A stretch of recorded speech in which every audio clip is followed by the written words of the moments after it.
BNP নির্বাচিত হওয়ার সাথে সংখ্যাগরিষ্ঠতা পাওয়ার সাথে সাথে আওয়ামী লীগের কার্যক্রম শুরু হচ্ছে এবং বিএনপির বিভিন্ন প্রার্থীরা নেতাকর্মীরা আমরা দেখছি যে আওয়ামী লীগের পার্টি অফিস যেটা 1.5 বছর ধরে বন্ধ ছিল সেগুলো উদ্বোধন করছেন।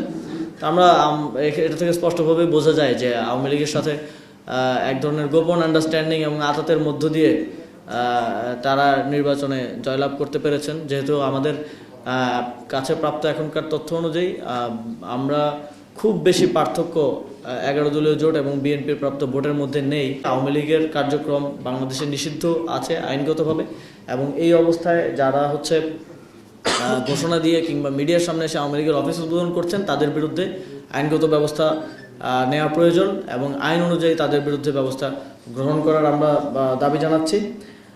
আমাদের পক্ষ থেকে রিভিউ আবেদন করা হয়েছে কয়েকটি আসনে, এবং আমরা দেখছি যে সারা দেশে যেই হামলার ঘটনা, কোনো খারাপ পরিস্থিতির মধ্য দিয়ে গণতান্ত্রিক উত্তরণটা হোক। আপনারা জানেন আমাদের অনেক অভিযোগ থাকা সত্ত্বেও আমরা সবসময় এই গণতান্ত্রিক রূপান্তরটাকেই সর্বোচ্চ প্রায়োরিটি দিয়ে নির্বাচন কমিশন সহ সরকার নেওয়া প্রয়োজন এবং আইন অনুযায়ী তাদের বিরুদ্ধে ব্যবস্থা, এবং এই ধরনের কার্যক্রম যদি আমাদের পক্ষ থেকে রিভিউ আবেদন করা হয়েছে দল বিরোধী মতের উপর যদি হামলার ঘটনা একটু আগে বিবরণ দেখছি যে কোনো খারাপ পরিস্থিতির মধ্য দিয়ে গণতান্ত্রিক উত্তরণটা হোক। আপনারা জানেন আমাদের অনেক অভিযোগ থাকা সত্ত্বেও আমরা সবসময় এই গণতান্ত্রিক রূপান্তরটাকেই সর্বোচ্চ প্রায়োরিটি দিয়ে নির্বাচন কমিশন সহ সরকারকে সর্বোচ্চ সহযোগিতা করে আমরা এসেছি।